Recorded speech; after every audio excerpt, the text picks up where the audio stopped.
జైలుకి వెళ్ళటానికి సిద్ధంగా ఉన్నారా? Criminally targeted by Telugu Desam party, Janasena party. ఈ ఇద్దరి మీద మాత్రమే దొంగ పట్టాల అలిగేషన్ వస్తుంది. సంవత్సరం ఎందుకు పట్టింది మీకు అంటున్నా? గోడౌన్లో కేసులో మీ సతీమణి నేరుగా పోలీసుల విచారణ అటెండ్ కావాల్సి వచ్చింది. సీజ్ ద షిప్ అన్నాడు. మళ్ళీ షిప్ నుంచి బయటకు వచ్చినాయి. ఎవరి మీద కేసు లేదు. బెయిల్ వచ్చాక తీసుకెళ్లి స్టేషన్లో 4 గంటలు కూర్చోబెట్టారు. అమరావతి వేశ్యల రాజధాని అన్న కామెంట్ దాన్ని యాక్సెప్ట్ చేస్తారా? వేశ్యల రాజధాని అన్నమాట తప్పు కదా అనేది. పార్టీలో నంబర్ 2గా చెప్పే సజ్జల రామకృష్ణారెడ్డి గారు మొన్న మీడియా ముందుకు వచ్చేమంటున్నారు, శంకర్ తెగోళ్ళు కాబట్టి ఇట్లా చెప్పులతో కొడతారని ఆడవాళ్ళని అంటాం అనేది ఈ సమాజానికి మంచిదా అని అడుగుతున్నా. వైఎస్ఆర్ కాంగ్రెస్ పార్టీ స్టాండ్ అమరావతి రాజధాని. జగన్మోహన్ రెడ్డి గారు విచక్షణ కలిగినోడే కానీ విచక్షణ లేనటువంటి రాజకీయ నాయకుడు ఏం కాదు. భువనేశ్వర్ గారిని ఉద్దేశించి ఇష్టం వచ్చినట్టు వల్లభనేని వంశీ గారు అలా మాట్లాడటం, నన్ను క్షమించి అక్క అని చెప్పి మాట్లాడాడు. అది ఎవరికి అక్కర్లేదు. వచ్చే ఎన్నికలకి మళ్ళీ సేమ్ టీం కలిసి ఎన్నికలకు వెళ్ళే అవకాశం ఉందనుకుంటున్నారా? పవన్ కళ్యాణ్ చంద్రబాబు నాయుడు గారు కలిసే ఉంటాడు.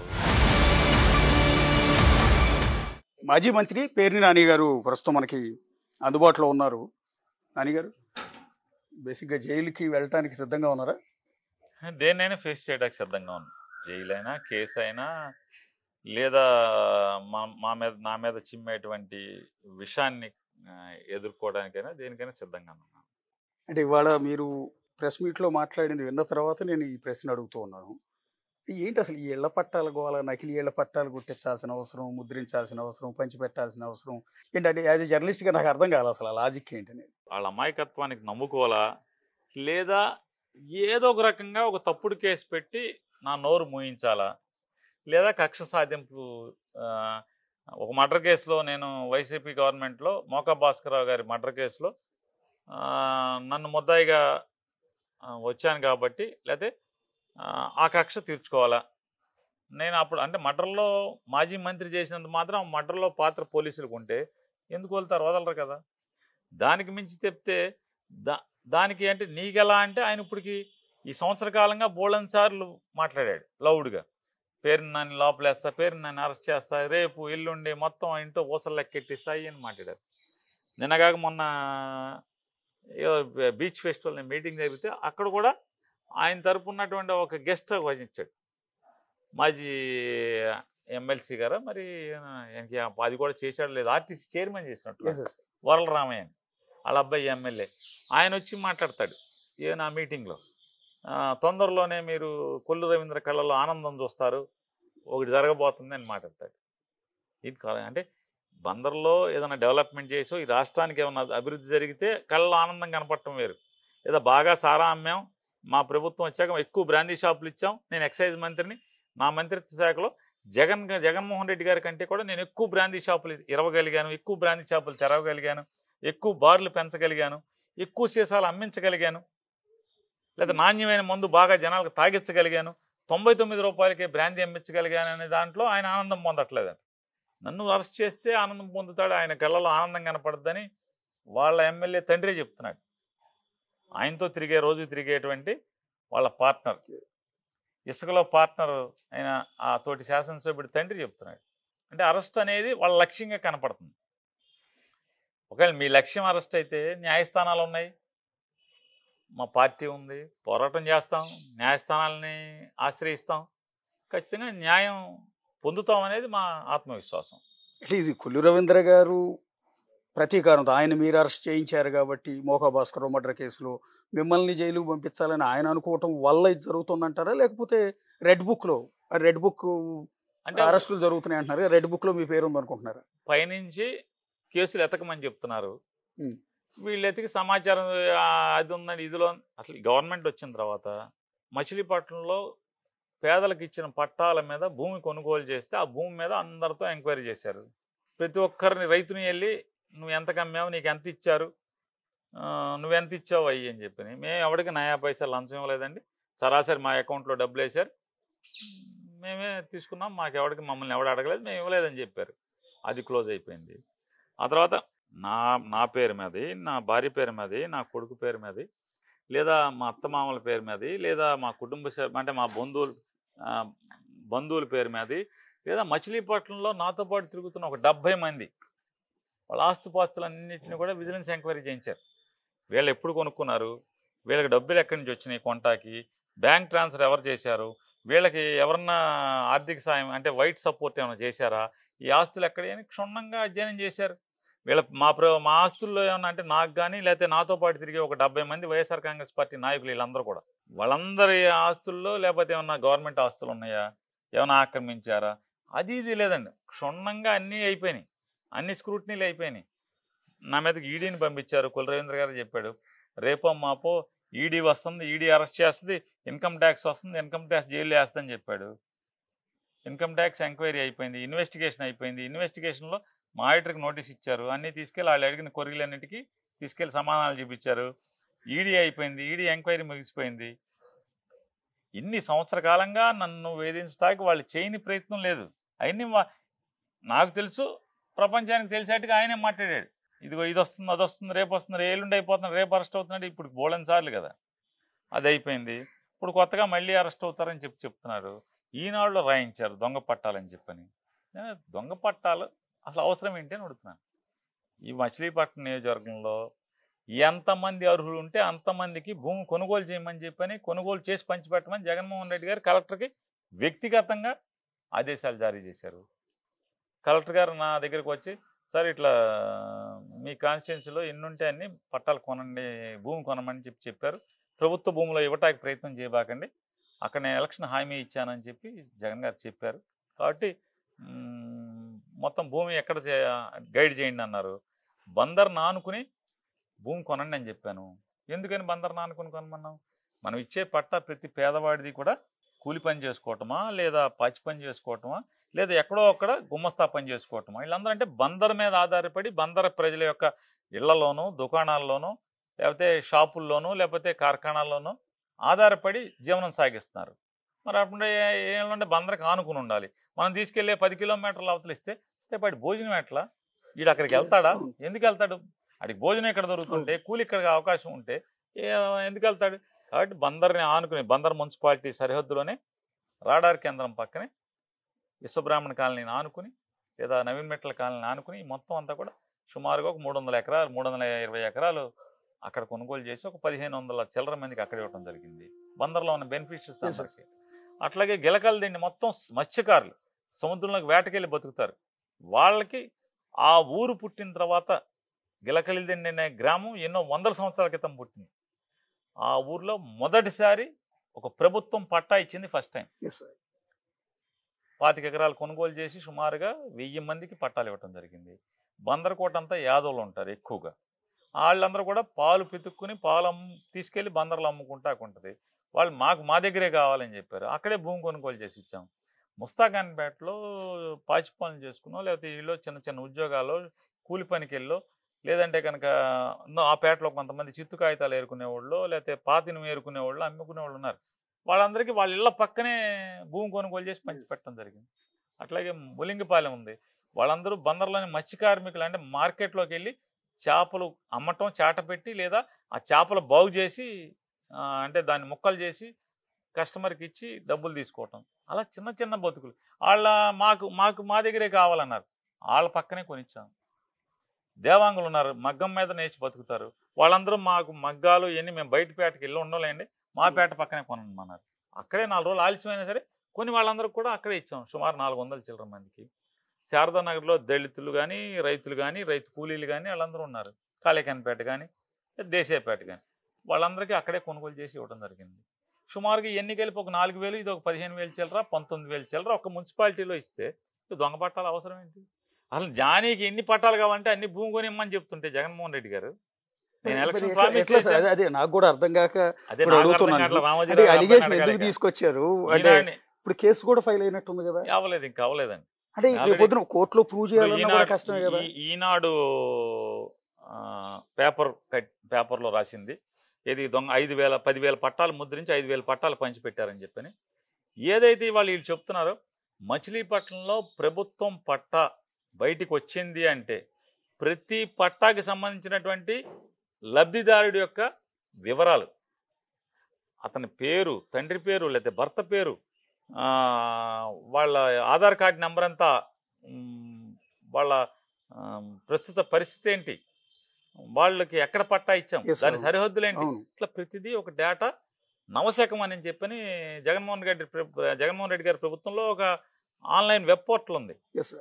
అంటే రాష్ట్రంలో ఉన్నటువంటి 30 లక్షల పైచీలకు మంది మొత్తం అందరూ కూడా ఎలిజిబుల్ బెనిఫిషరీస్ అందరినీ కూడా లిస్ట్ తయారు చేయడం జరిగింది.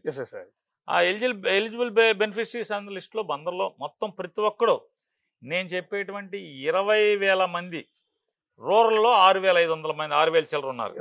టోటల్గా ఈ 25,000 పైచీలకు మంది, ఇది ఒక 19,000 చిల్లర, అదొక 6,000 చిల్లర.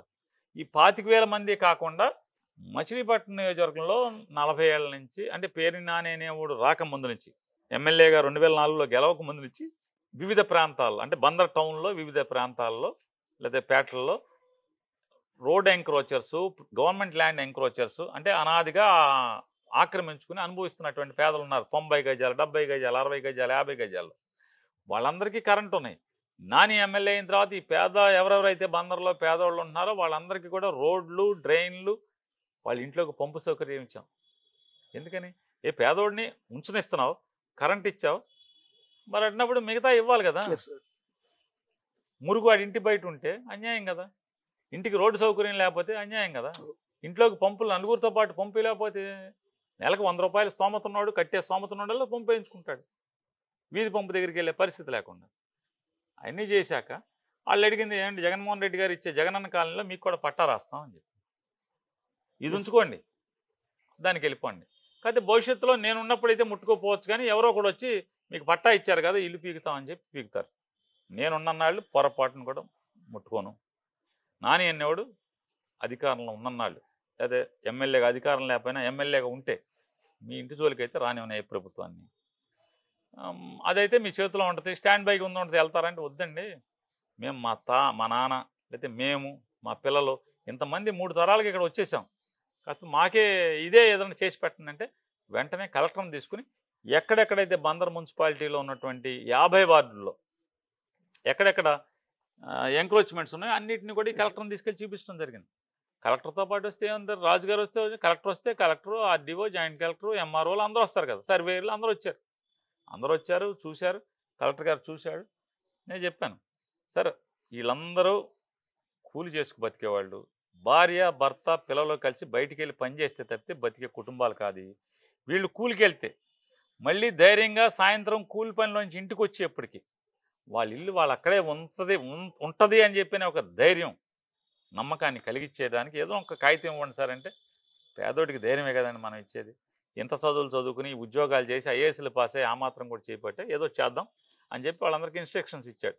ముందు సర్వే చేయండి, కొలతలు కొలవండి, సర్వే డిపార్ట్మెంట్ సర్వే చేసేయమని చెప్పాడు. ఎవరెవరు ఎంత ఎక్స్టెంట్లో ఉన్నారు వాళ్ళ సరిహద్దులేంటి, అట్లాగే ఎలిజిబిలిటీని సర్వే చేయమని ఎంఆర్ఓలకి, ఆర్డీఓలకి చెప్పాడు. వాళ్ళు ఒక పక్క అది తయారు చేశారు. వీళ్ళందరికీ ఒక ఐడెంటిఫికేషన్ ఇచ్చారు, రెగ్యులరైజేషన్ ఆఫ్ అనాథరైజ్డ్ ఎంక్రోచర్స్ అని చెప్పాను, RUE అనే ఒక ఇచ్చి 3 అక్షరాలు వాళ్ళకి ఒక సీరియల్ నెంబర్ ఇచ్చారు. వీళ్ళందరూ అప్లికేషన్స్ని PRO నుంచి సచివాలయానికి, సచివాలయం నుంచి మున్సిపల్ కమిషనర్కి, మున్సిపల్ కమిషనర్ నుంచి MRO, ఆర్డీఓ, జాయింట్ కలెక్టర్, కలెక్టర్కి వెళ్ళి CCLకి వెళ్ళి, CCL నుంచి ప్రింటింగ్కి వెళ్ళి ప్రింట్ అయ్యి వచ్చినాయి. అంటే మీరు ఓట్ల కోసం మోసం చేసి నకిలీ పట్టాలు మీరు బయట నకిలీ పట్టా అయితే ప్రూవ్ చేయమంటున్నా కదా, సంవత్సరం నుంచి తనుకుంటున్నారు ఎందుకు?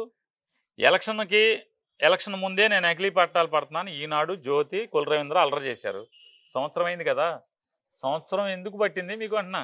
అంటే ఒకవేళ ఇన్ కేసు నకిలీ పట్టాలు ముద్రించి ఇచ్చారు అనుకుందాం, ఏ ఓటర్ కూడా నా స్థలం ఎక్కడా అని అడుగుతాడు, అడగాలి కదా. అలాట్ చేసిన వెంటనే వెళ్ళి అక్కడికి వెళ్ళి కూర్చుని ఇది నాదని చెప్పి ఒక చిన్న కర్రన్న బాతి వస్తాడు. రెండోది ఏంటంటే, నేను పంచిన ప్రతి పట్ట నేను తప్పితే ఎవరో పంచలా.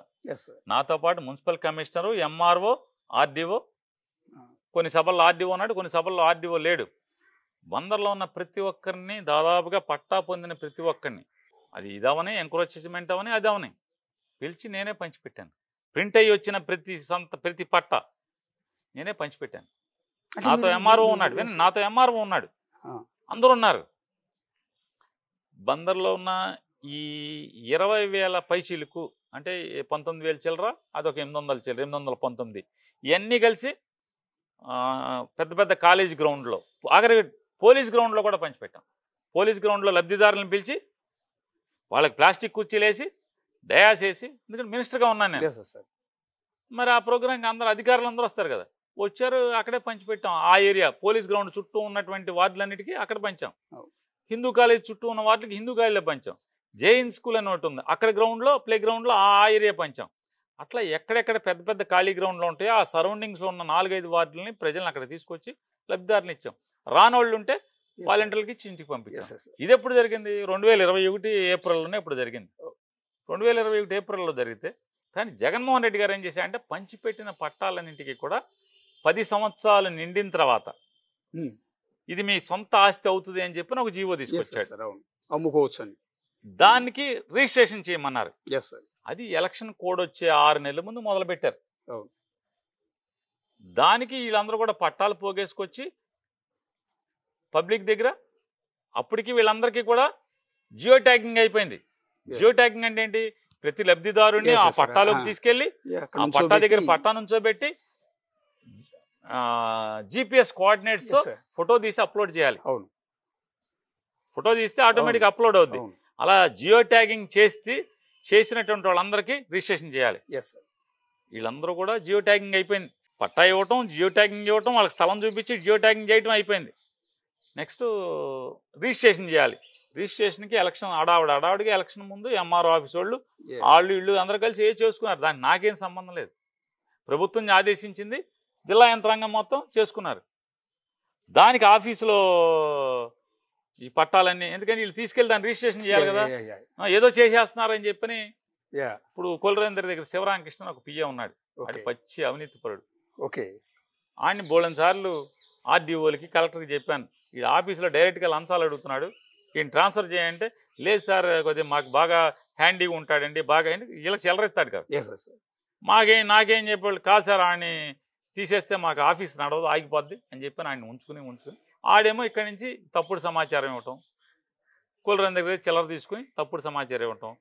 అంటే ఏదో రకంగా విషం చిమ్మి బురద చిమ్మి అల్లరి చేయాలని. అక్కడ ఉన్నాయేమో రిజిస్ట్రేషన్కి వెళ్ళినటువంటి పట్టాలు నేను ఏప్రిల్లో పంచిపెట్టాను. మొత్తం ఈ 26,000 పట్టాలు ఏప్రిల్లో పంచిపెట్టాను. ఎంక్రోచ్మెంట్స్ కూడా ప్రింట్ అయ్యి వచ్చిన ప్రతిదీ కూడా ఎంఆర్ఓ ఆ కమిషనర్ సమక్షంలోనే పంచిపెట్టాను. అన్నిటికీ ఫోటోలు ఉన్నాయి. శ్మశానంలో పంచారంట. శ్మశానం కలెక్టర్ అప్రూవల్ ఇచ్చాడు, కౌన్సిల్ తీర్మానం చేసింది. 2000 సంవత్సరంలో 2001 సంవత్సరంలో శ్మశానంలో పాకలేశారు. ఏ ఇంచినోడు ఎవడో బతికే ఉన్నాడు. వాళ్ళ పేదలను రెచ్చగొట్టి వాళ్ళకి ఆశ చూపించి ఇల్లు లేకపోతే ఏముంటుంది. అప్పుడు ఎవడు ఏ ప్రభుత్వాలు ఇల్లు ఇచ్చేవి కాదు కదా. రెచ్చగొట్టినోడు ఆడు బాగానే ఉన్నాడు, ఆడు వేశారు. తర్వాత వాళ్ళు కోర్టుకు వేశారు. కోర్టుకు వేస్తే బచ్చులర్జునుడు మున్సిపల్ చైర్మన్ ఆ ఇల్లు తొలగించడానికి చాలా ప్రయత్నం చేశారు. వాళ్ళందరూ పెట్రోల్ పోసుకుని అంటించుకోకపోతే అప్పుడు ఆగింది. కోర్టు 2011లో ఆ శ్మశానంలో వేసిన పాకలన్నీ సమూలంగా నేలమట్టం చేయమని తీర్పిచ్చింది. వెంటనే నా దగ్గరికి వచ్చారు. నేను అట్లాంటి తప్పుడు పని చేయలేరా బాబు, నేను వేయించను, కానీ వేయించని మాత్రం తీయించను అని చెప్పి బుద్ధప్రకాష్ జ్యోతి అని, ఉషాకుమారి అని కలెక్టర్, జాయింట్ కలెక్టర్ ఇద్దరు ఉండేవాళ్ళు అప్పట్లో. వాళ్ళని తీసుకొచ్చి ఆ ఇళ్ళని చూపించాను. ప్రతి ఇల్లు తిప్పాను, పట్టా ఇస్తాన్నారు. నేను వైసీపీకి వెళ్ళిపోయాను, దాన్ని ఆపేశారు. 14లో కులరేంద్ర గారు అదే లొకాలిటీకి ఇంటింటికి తిరిగి నేను మీకు పట్టా ఇస్తాను, నాకు ఓటేయండి అన్నాడు. ఓటేశారు. 5 ఏళ్ళు పట్టా ఇవ్వలేదు. 19లో నేను అయ్యాను. నేను కలెక్టర్తో మళ్ళీ కలెక్టర్ని తీసుకెళ్ళి చూపించాను. ఎస్ ఇద్దామండి అన్నారు. కౌన్సిల్ తీర్మానం చేయమన్నారు. కౌన్సిల్ తీర్మానం చేశాం. ఈ శ్మశానంలో ఇంత పోర్షన్ వరకు ల్యాండ్ కన్వర్షన్ చేయండి, చేంజ్ ఆఫ్ ల్యాండ్ యూజ్ చేసి కన్వర్షన్ చేసి కలెక్టర్ అప్రూవల్ ఇమ్మన్నాం. త్రూ ఎంఆర్ఓ మున్సిపాలిటీ తీర్మానం అయ్యాక త్రూ ఎంఆర్ఓ కలెక్టర్కి వెళ్ళింది. కలెక్టర్ అప్రూవల్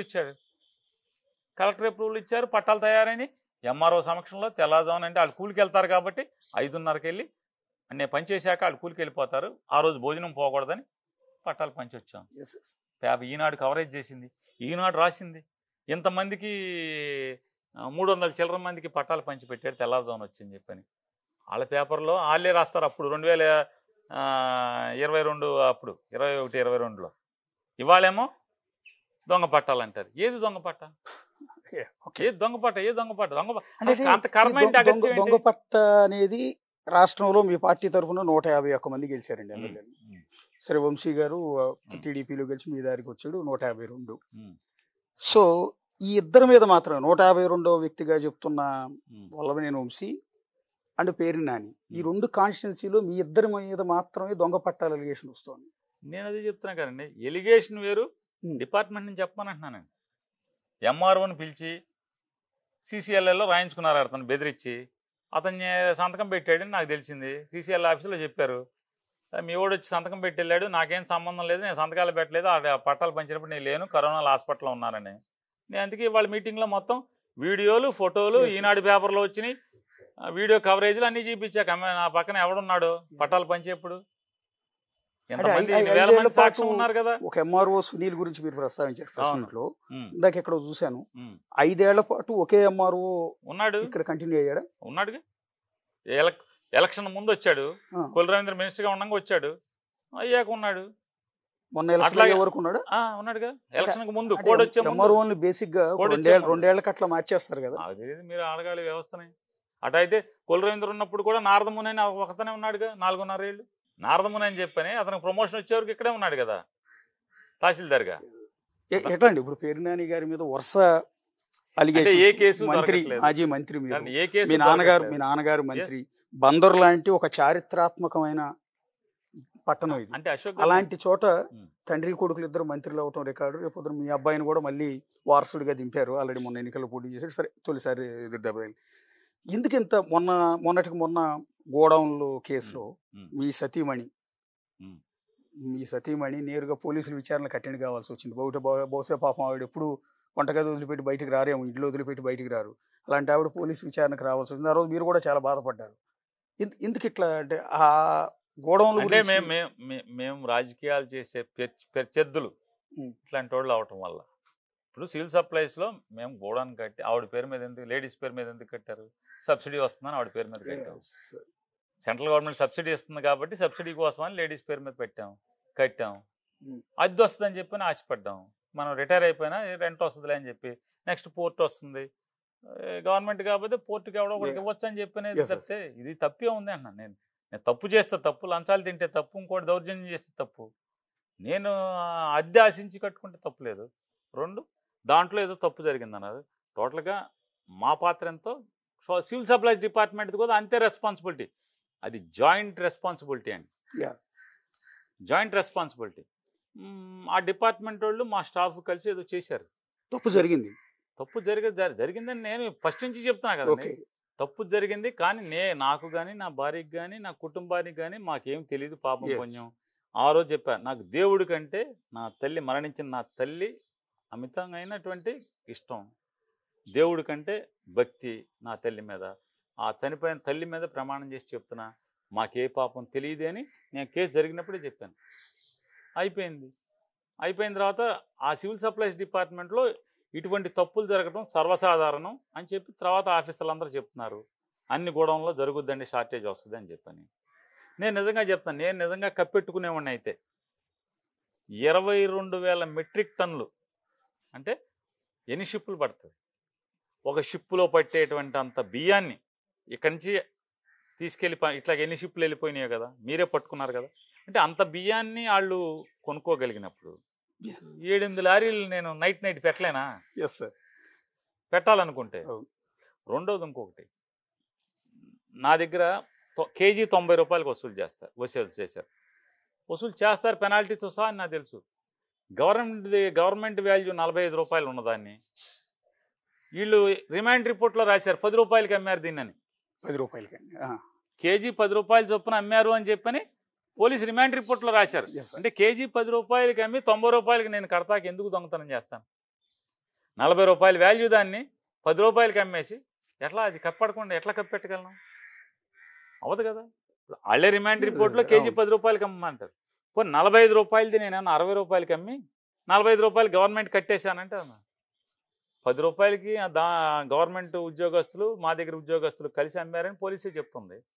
10 రూపాయలు కేజీ అమ్మి నాతో కేజీ 90 రూపాయలు కట్టించుకున్నారు. అంటే ఇవన్నీ చూస్తుంటే ఏమనిపిస్తుంది అంటే నారా లోకేష్ గారి రెడ్ బుక్లో పేర్నాని గారి పేరు ఉందని అనుకోవాలా? ఉందనే అర్థం అవుతుంది కదా.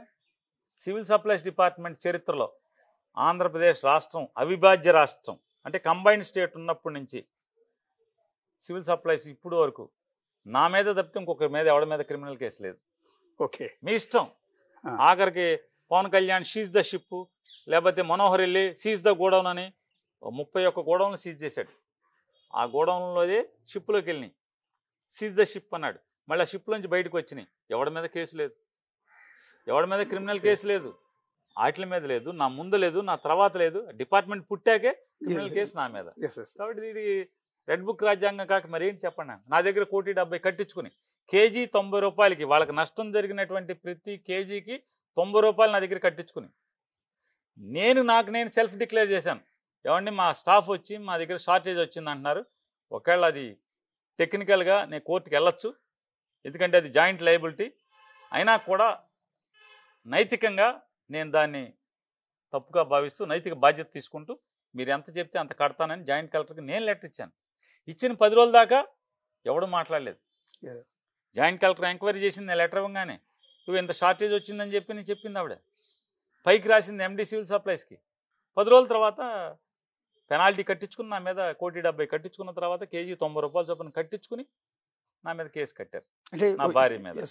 దేనికి? నన్ను అరెస్ట్ చేయడం కోసం. ముందు మేనేజర్ మీద నా వైఫ్ మీద కట్టారు కేసు. తర్వాత నాకు నా మేనేజర్కి ఒక 10 ఏళ్లలో 1,70,000 రూపాయల ట్రాన్సాక్షన్ ఉందంట, అందుకని నేను ముద్దాయినంట. 10 ఏళ్లలో 1,70,000 ట్రాన్సాక్షన్స్ ఉన్నాయి బ్యాంక్ అకౌంట్లో వీళ్ళిద్దరికి. కాబట్టి అంటే నాకు ఫోన్ బిల్ కట్టాలన్నా, లేకపోతే నాకు ఏదైనా బంకులో అప్పులుగా కట్టాలనేది నా దగ్గర పిఏగా చేసేలేడు అతను. నమ్మకంగా ఉన్నాడని అక్కడ పెట్టుకున్నాం. ఇది అందరికి పోలీస్కి తెలుసు, కేసు కాదని తెలుసు, ఎఫ్ఐఆర్ చేయాల్సిన పని లేదని తెలుసు. మరి రెడ్ బుక్ కాక ఏంటిది, ఏం బుక్ ఇది? అదే అయిపోయింది. నేను చెప్తాను, ఇవాళ పట్టా ఉంటే దొంగ పట్టా చూపించమంటున్నా కదా, ఊరికి ఈనాడులో రాయించడం ఎందుకు?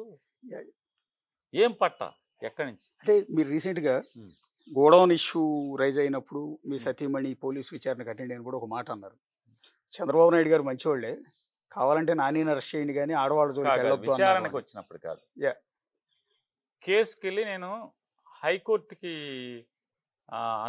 జిల్లా కోర్టులో బెయిల్ కోసం, మా యాంటిసిపేటరీ బెయిల్ కోసం మా శ్రీమతి ట్రై చేస్తున్నప్పుడు దాన్ని ఉద్దేశపూర్వకంగా కుల రవీంద్ర వాళ్ళ సొంత అక్క మొగుడే పబ్లిక్ ప్రాసిక్యూటర్గా వేసుకున్నారు. ఓకే, సొంత అక్క మొగుడే పబ్లిక్ ప్రాసిక్యూటర్. అతను మాటకి దీన్ని వాయిదాలు అడుగుతూ, అంటే ఉద్దేశపూర్వకంగా వీళ్ళ కేసుని వాయిదాలు వేస్తుంటే, వాయిదాలు వేస్తూ అరెస్ట్ చేయాలని. నాకు ఐఏఎస్లతో పరిచయాలు ఉన్నాయి, చిన్న స్థాయి ఉద్యోగస్తులు బోలంతమంది తెలుసు. నేను సచివాలయంలో ప్రతోడికి యాక్సెసిబుల్గా ఉండేవాడిని, ప్రతి ఎవరు వచ్చినా హెల్ప్ చేయడానికి ప్రయత్నం చేసేవాడిని. దేవుడు అధికారం ఇచ్చాడు, దీన్ని ఉన్నంతలో బాగా వాడాలని అనుకునేవాడిని. దాని మీద ఏం జరిగినా నాకు సమాచారం ఎక్కడొక్కడ ఎవరో ఒకళ్ళు మన హితులు ఉంటే చెప్తూ ఉంటారు, మేలు పొందినట్టు చెప్తాడు. సార్ ఇప్పుడు మీ వాడు 3 సార్లు 4 సార్లు వచ్చాడండి సీఎం దగ్గరికి, మన కక్ష పేరు నానిగాడు ఆడి మీద వేసేయండి, ఆడవాళ్ళ జోలికి ఎందుకే అని అన్నాడు, ఇది ఇంత ఎదవయా అని చెప్పాను నేను. అటైతే జగన్మోహన్ రెడ్డి గారు బస్సుల వ్యాపారం అంతా కూడా జేసీ ప్రభాకర్ రెడ్డి వాళ్ళ భార్య పేరు మీద పెట్టి చేశాడు. ఏది లారీ చాసీసులు కొని బస్సులు కట్టాడు. జగన్మోహన్ రెడ్డి గారు అయితే అసలు ఆ అమ్మాయిని ఎఫ్ఐఆర్లో కూడా తేబాకండి అని చెప్పాడు. అసలు వెళ్ళబాకండి, అమ్మాయి దగ్గరికి విచారించక కూడా వెళ్ళొద్దు అన్నాడు జగన్మోహన్ రెడ్డి గారు. ఎవరు తప్పు చేశారు? ఆ భార్య పేరు మీద పెట్టి వ్యాపారం వాళ్ళను జిఎం వాళ్ళు కలిసి చేశారండి, చాసీస్ వాళ్ళు కొనుక్కొచ్చారు, ఇదంతా వీళ్ళు చేశారని చెప్పారు. అయితే వాళ్ళిద్దరి మీదకి వెళ్ళండి యాక్షన్కి అని చెప్పారు. నేను ట్రాన్స్పోర్ట్ మినిస్టర్ కదా, కనీసం విచారణకు కాదు ఆవిడ దగ్గరికి కూడా ఎవడలేదు. మరి చంద్రబాబు ప్రభుత్వం మా ఆవిడని జనవరి 1 రోజు బెయిల్ వచ్చాక తీసుకెళ్లి స్టేషన్లో 4 గంటలు కూర్చోబెట్టారు. ఎవడు? నా దగ్గర ఉద్యోగస్తులను సివిల్ సప్లైస్ ఉద్యోగస్తులు కలిసి తప్పు చేశారని తెలిసినా కూడా, మాకే సంబంధం మాకే పాపం లేని తెలిసినా కూడా మాటకి ఆ రోజు అప్పుడు కూడా చెప్పాను, ఆ విచారణ అధికారికి మాటకి స్పీకర్ పెట్టి మాట్లాడతాడు అతను. కుల రవీంద్ర ఫోన్ చేస్తాడు, ఏంటి ఆవిడ వచ్చిందా, క్వశ్చన్లు అన్ని జాగ్రత్త రాసుకున్నావా, అన్నీ అడుగుతావా, గట్టిగా రాబట్టు. స్పీకర్ పెట్టినట్టే నాకు ఏ పాపం తెలియదు, ఇది నేను చేసేదంతా ఆడి కోసం చేస్తున్నానని చెప్పని నాకు తెలియటం కోసం స్పీకర్ పెడతాడు. ఇలా స్పీకర్ ఎందుకు పెడతాడు? నా భార్యను ముందు కూర్చోబెట్టుకుని ఫోన్లో స్పీకర్ పెట్టి మాట్లాడతాను. ఎస్ స్పీకర్ పెట్టి మాట్లాడతాను అంటే ఏంటి మరి ఇంత ఎదవయా అని చెప్తాక చెప్పాను నేను. ఇంత ఇంత వెధవగా ప్రవర్తిస్తున్నాడు అని చెప్పడం కోసం నేను చెప్పాను ఆ రోజు. వాస్తవం అది. చంద్రబాబు దగ్గరికి వెళ్తే మనకు పేరు నాన్నగడి మీద కక్ష ఆయన వేసేయండి అని చెప్పి, నన్ను వేయలేక ఇవన్నీ ఎందుకు, నా భార్య మీద వీళ్ళ మీద ఎందుకు, ఇప్పుడు నన్ను వేయలేక నా కొడుకుని పెడతాం ఎందుకు, పట్టాలు పంచింది నేను, ఎంఆర్ఓ నేను, మున్సిపల్ కమిషనరు అందరం కలిసి పంచిపెట్టాం, ఆర్డీఓ కలిసి పంచిపెట్టాం, ప్రతిదీ గవర్నమెంట్ రికార్డులో ఉంది, నవశకం పోర్టల్లో ఉంది, ప్రతి చోట ఈ మొత్తం వ్యవహారం అంతా అన్ని చోట్ల అన్ని సైట్లలో ఉన్నాయి. మరి నన్నేసుకో, నా కొడుకుని వేయాల్సిన కక్ష నాకు అంటే నీ మీద పోటీ చేశాడు కాబట్టి నా కొడుకుని కూడా కలిపి అరెస్ట్ చేయాలని ఈనాడులో రాయించావు కదా. సాధారణంగా ప్రతి చోట ఈ రెడ్ బుక్ వచ్చిన తర్వాత ఈనాడులోనో జ్యోతిలోనో ముందు రాస్తారు. యాజ్ ఈజ్ వాటి మీదే కేసు, అంటే దాంట్లో ఏమొచ్చిందో కంటెంట్ అదే కేసు ఎఫ్ఐఆర్ అవుతుంది, అరెస్టులు చేస్తున్నారు. పర్టికులర్గా అమరావతి రాజధాని గురించి సాక్షి టీవీలో కొమ్మినేని గారు అండ్ కృష్ణరాజు అనే జర్నలిస్ట్ మధ్య జరిగిన అమరావతి వేసల రాజధాని అన్న కామెంట్ మీరు ఈ జిల్లా వాస్తవ్యుడిగా, అంటే రాజధాని ప్రాంతానికి సంబంధించిన కృష్ణా జిల్లా వాస్తవ్యుడిగా దాన్ని యాక్సెప్ట్ చేస్తారా వేసల రాజధాని అన్నమాట? నేనదే యాజ్ ఇట్ ఈజ్గా ఆ మాట మాట్లాడటం, కృష్ణరాజు అనేటువంటి జర్నలిస్ట్ మాట్లాడటం ఖచ్చితంగా 100% తప్పు. ఇప్పుడు డిబేట్లోకి వెళ్ళినప్పుడు ప్రజెంటేషన్ చాలా ముఖ్యం. వెనకటికి ఒకడు సాంబడన్న ఉన్నాడు TV5లో, ఆడు సినిమా హీరోయిన్లందరూ మరి ఆ ఛానల్ ఏమన్నా క్షమాపణ చెప్పింది ఎవరికన్నా? డైరెక్ట్గా అన్నది ఎవడు? డిబేట్లో పాల్గొన్నాడు కాదు, మోడరేటరే సినిమా హీరో ఎవరితో, పోసాని కృష్ణమురళితో డిబేట్ చేస్తా మీ సినిమా వాళ్ళందరూ అన్నాడు. మరి ఎవడు క్షమాపణ చెప్పాడు? ఈ చంద్రబాబు వీళ్ళందరూ, లేదా సినిమా ఇండస్ట్రీ పవన్ కళ్యాణ్ వీళ్ళందరూ ఎరా సాంబిగా మా సినిమా హీరోయిన్లందరినీ అని ఎవడ మాట్లాడా? పోనీ ఈనాడు కానీ జ్యోతి కానీ ఎవడన్నా మాట్లాడా?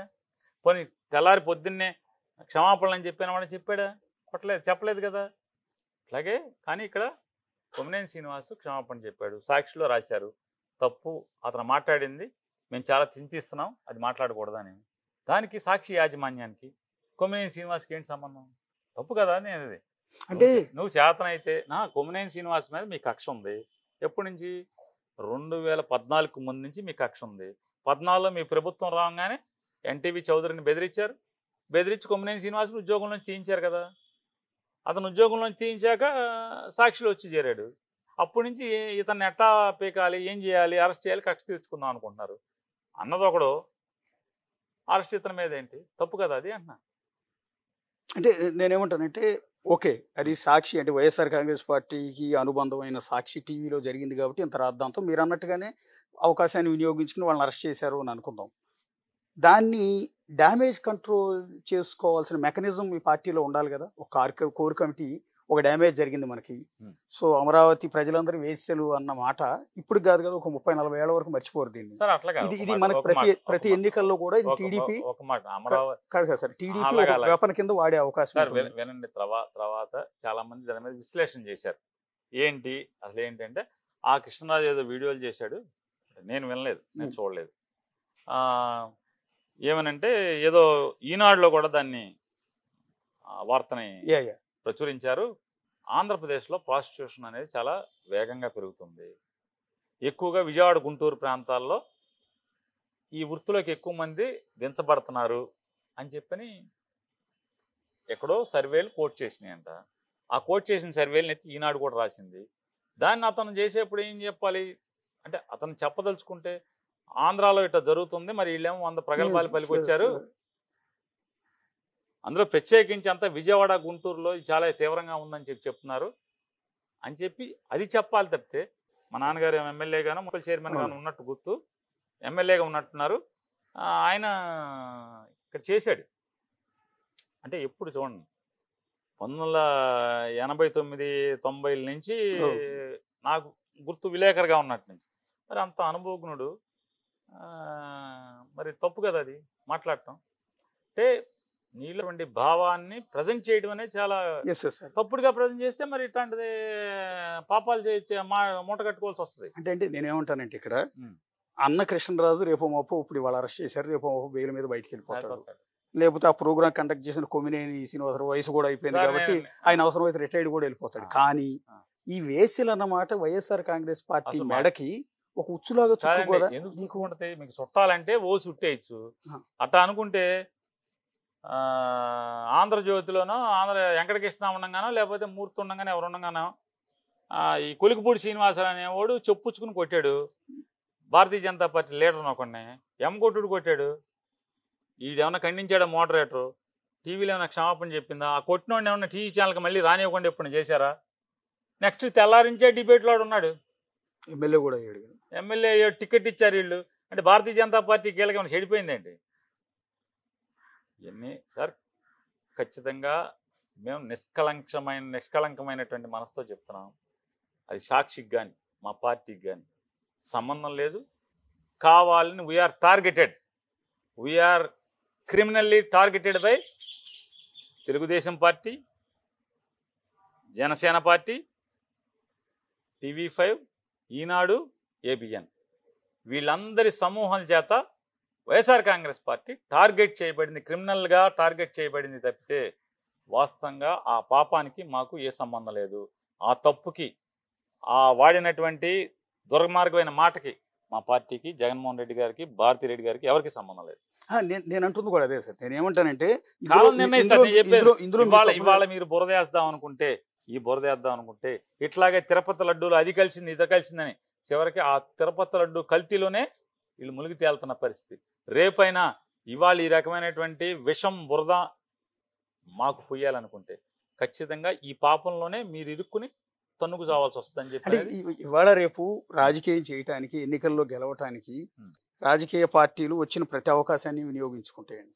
అందులో భాగంగా టీడీపీకి ఇది ఒక వెపన్లా దొరికింది. మీరేమనుకుంటున్నారంటే ఇది మా తప్పు ఏమీ లేదు కదా, జనాలు దీన్ని పట్టించుకోరు. సాక్షి పేపర్లో చెప్పాం, సాక్షి టీవీలో చెప్పాం, అన్ని యూట్యూబ్ ఛానల్స్లో మాకు శాయశక్తుల మా మాటని, మా గొంతుని బయటికి తీసుకెళ్ళగలిగేటువంటి, మేము చెప్పింది నిజమే అని చెప్పి నమ్మించగలిగిన అంటే మేము ఎవరికైతే చెప్తే వాళ్ళు నమ్మారో వాళ్ళందరి ద్వారా మీలాంటి న్యూట్రల్ మీడియా ద్వారా మేము చెప్పగలిగాం. న్యూట్రల్ మీడియా దాకా మేము ప్రపంచానికి చెప్పాం, ఇందులో మాకేం సంబంధం లేదు. ఆడిని మా డిబేట్ నుంచి కూడా వెంటనే క్యాన్సిల్ చేసాం. అతనికి మాకు సంబంధం లేదు, మీ ఇష్టం వచ్చింది చట్టపరమైన చర్యలు మీరు తీసుకోండి.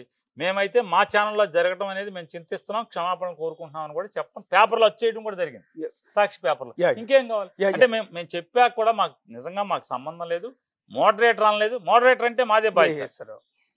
మోడరేటర్ అన్నాడు అనుకోండి మాదే బాధ్యత. ఇప్పుడు అడోడో మోడరేటర్ సినిమా హీరోయిన్ అందరూ కూడా ఏదో అన్నాడు కదా, అట్లా మా ఛానల్ మోడరేటర్ అనలా. మధ్యలో పాల్గొన్నాడు, లైవ్లో గబాలను అన్నాడు, అన్నవాళ్ళని కంట్రోల్ చేశారు, ఆపారు వెంటనే. అలా కాదు ఇది అని చెప్పి మేము క్షమాపణ కూడా చెప్పాము, ఛానల్ తరఫున మేము క్షమాపణ చెప్పాము, అయిపోయింది. ఇంకా దాన్ని సాగదీస్తానంటే కావాలి ఉద్దేశపూర్వకంగా మీరు సాగదీస్తున్నారు, మమ్మల్ని ఏదో మా మీద విషం చిమ్మాలని సాగదీస్తున్నారు. ఖచ్చితంగా మా గొంతుని తీసుకెళ్లేటువంటి న్యూట్రల్ ఛానల్స్, మీలాంటి న్యూట్రల్ ఛానల్స్ అన్నిటి ద్వారా ఖచ్చితంగా మేము చెప్తానే ఉంటాం. ఇప్పుడు ఆ పార్టీలో ముఖ్యమైన నేతగా మీకు ఆ పార్టీని ముందుకు తీసుకెళ్లే లక్ష్యం మీ భుజాన వేసుకున్నారు కాబట్టి మీరు ప్రజలకు కన్విన్సింగ్గా వాళ్ళు ఎట్లా చెప్పగలిగారండి. ఇప్పుడు మీరు చెప్పింది తప్పు ఎక్కడ జరిగింది, ఎవరు చేశారు, ఏంటి అందులో మా పాత్ర ఏంటి అనేది మీరు క్లియర్ కట్గా చెప్పగలిగారు. కానీ మీ పార్టీ ముఖ్య సలహాదారు, ఒక విధంగా చెప్పాలంటే పార్టీలో నంబర్ 2గా చెప్పే సజ్జల రామకృష్ణారెడ్డి గారు మొన్న మీడియా ముందుకు వచ్చేమంటున్నారు, మీరు చెప్పినట్టు ఎక్కడన్నా అంత మర్యాదగా చెప్పారు. పైగా దాన్ని కంటిన్యూ చేసే క్రమంలో ఎవరైతే కొమ్మినేని ఫోటోల్ని, కృష్ణరాజు ఫోటోల్ని చెప్పులతో కొడతారా మీరు, శంకర తెగ రాక్షసులు, ఆడవాళ్ళని రాక్షసులు, నీచులు, శంకర తెగ, మీరు శంకర తెగవాళ్ళు కాబట్టి ఇట్లా చెప్పులతో కొడతారని ఆడవాళ్ళని అంటాం అనేది అది కన్విన్సింగ్ కాదు, ఇంకా డ్యామేజ్ కదా. చూడలేదండి, ఖచ్చితంగా చూస్తే దాని మీద మీకు నేనే పిలిచి వివరణ ఇస్తా. నేను తప్పకుండా నేను ఒక అంటే 3 days 4 days హైదరాబాద్ మ్యారేజ్కి వెళ్ళాను. ఈ సంఘటన జరిగే ఆ వెంటనే హైదరాబాద్లో 2 మ్యారేజెస్ అటెండ్ అయ్యి నేను నిన్న వచ్చాను. ఖచ్చితంగా నేను చూసుకుని ఒకవేళ అటువంటిదే మా సజ్జల గారు చెప్పుంటే అని ఉంటే కనుక ఖచ్చితంగా దాని మీద నేను వివరణ ఇస్తాను, ఖచ్చితంగా ఇస్తాను. అంటే ఒకటి వేస్యలు అన్నదే పెద్ద రచ్చ అవుతుంది, కానీ ఇప్పుడు మీరు చెప్పినట్టు ఇంత కన్విన్సింగ్గా ప్రజలకు చెప్తే చాలా బాగా రీచ్ అవుతుందండి. కానీ ఆయన ఆ రోజు ఆవేశపడిపోయి శంకర తెగ అంటం ద్వారా వేశ్యల కంటే కూడా శంకర్ తెగ అన్నది ఇంకా పెద్ద పదం అయిపోయింది, అది ఇంకా కాంట్రవర్సీ అవుతుంది. మహిళలంతా సీరియస్ గా తీసుకుంటున్నారు. నేను వినలేదు, ఓపెన్ ప్రెస్ మీట్ లో అన్నమాట. నేను అది విని నేను మీతో నేను వినని దానికి నేను వివరణ ఇవ్వటం కూడా కరెక్ట్. నేను ఖచ్చితంగా విని మీకే అశోక్ గారికి వివరణ ఇస్తాను ఖచ్చితంగా. ఇది చూడండి, నిన్న జగన్మోహన్ రెడ్డి గారు రైతులను పరామర్శిస్తే వెళ్తే పోలీసులు కావాలని ఏ రకంగా ఎవడైనా అంటే లా అండ్ ఆర్డర్ ప్రాబ్లం వస్తుంది కదా, తీసుకొచ్చి ఆడవాళ్ళని తీసుకొచ్చి చెప్పులు ఇసరటం అనేది, ఇసిరిపెచ్చటం అనేది, లేదా వాళ్ళ చెప్పు తీసుకుని పక్కన్న మగోళ్ళు ఇసరటం అనేది, ఈ పచ్చ చొక్కాలు వేసుకున్న వాళ్ళు ఇసరటం అనేది ఏదన్నా ఈ సమాజానికి మంచిదా అని అడుగుతున్నాను. అంటే సమాజానికి ఏం నేర్పిస్తున్నారు అంటే రేపొద్దున చంద్రబాబు కూడా మేము గవర్నమెంట్లోకి వస్తే ఎక్కడన్నా పలకరిస్తాకు వస్తే ఏదో ఒకటి అవమానం చేయమనే కదా. చేసినా తప్పు లేదు, చేయటం రివాజు, ఆంధ్ర రాష్ట్రం సాంప్రదాయం అనే కొత్త పోకడలు కొత్త సాంప్రదాయాన్ని నేర్పుతున్నారు కదా, అర్థమవుతున్నది మనకి. సరే ఇవాళ చెడు నేర్పంగానే చెడు చేయంగానే కాదు, దానివలన పాలకులు చెడు చేస్తే, వ్యవస్థలను వాడుకునే పాలకులు తప్పటడుగులేస్తే ఇవన్నీ సమాజానికి నేర్చుకోమనేది ఒక బడి అవుతుంది. సమాజంలో అంటే రాజ్యాన్ని ఏలుతున్న వాళ్ళు చేసేటువంటి తప్పులు పాపాలు ఈ సమాజానికి ఒక స్కూల్ లాగా ఒక బడిలాగా మారి అందరూ కూడా ఈ రకంగా దారి చూపినట్టయి తయారవుతారనేది గమనించి మంచిగా చేసుకుంటే బెటర్ అనేది నేను చంద్రబాబు గారికి అలాగే ఆయన ప్రభుత్వం చెప్తాను. అదే ప్రశ్న మేము టీడీపీ వాళ్ళని అడిగాము, ఎందుకు ఇదంతా కూడా అంటే వాళ్ళు అంటున్నారంటే ఇది మొదలుపెట్టింది ఎవరు, వైఎస్ఆర్ కాంగ్రెస్ పార్టీ కదా. జగన్ పాలనలో చంద్రబాబు నాయుడు సొంత నియోజకవర్గం కుప్పానికి వెళ్ళినప్పుడు అడ్డుకున్నారు, కనీసం కాన్స్టిట్యున్సీలోకి రాకుండా.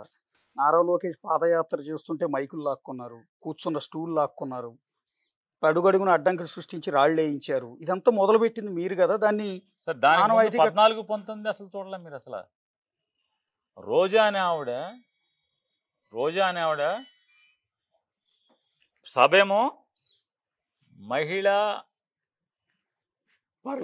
పార్లమెంటేరియన్స్ మీటింగు, రోజాని అక్కడికి రానివ్వరు, అరెస్ట్ చేస్తారు. ఆవిడకి అన్నవరం ఎయిర్పోర్ట్కి రాగానే తీసుకెళ్లి పోలీస్ స్టేషన్ చుట్టూ తిప్పి మళ్ళీ తీసుకెళ్లి హైదరాబాద్లో దింపుతారు. ఏంటి ఆవిడ ఎమ్మెల్యే మహిళా పార్లమెంటేరియన్ సదస్సు బెజవాళ్ళు ఈ రాష్ట్రంలో జరుగుతుంటే, ఈ ప్రభుత్వం ఆధ్వర్యంలో జరుగుతుంటే ఇట్లాంటి అనేకమంది ఒకటి అర కాదు. జగన్మోహన్ రెడ్డి గారు దానికి నేనున్నాను. ఆ రోజు రోజా గారిని అరెస్ట్ చేసి తీసుకెళ్తున్నప్పుడు నేనే కవర్ చేశాను. హైదరాబాద్ వరకు మీరు అన్నట్టు తరలిస్తున్నది కూడా మొత్తం నేను కవర్ చేశాను. నేనేమంటానంటే అక్కడ అసలు రోజా గారిని రమ్మని ఆహ్వానించలేదు కదా వాళ్ళు, ఒకటి.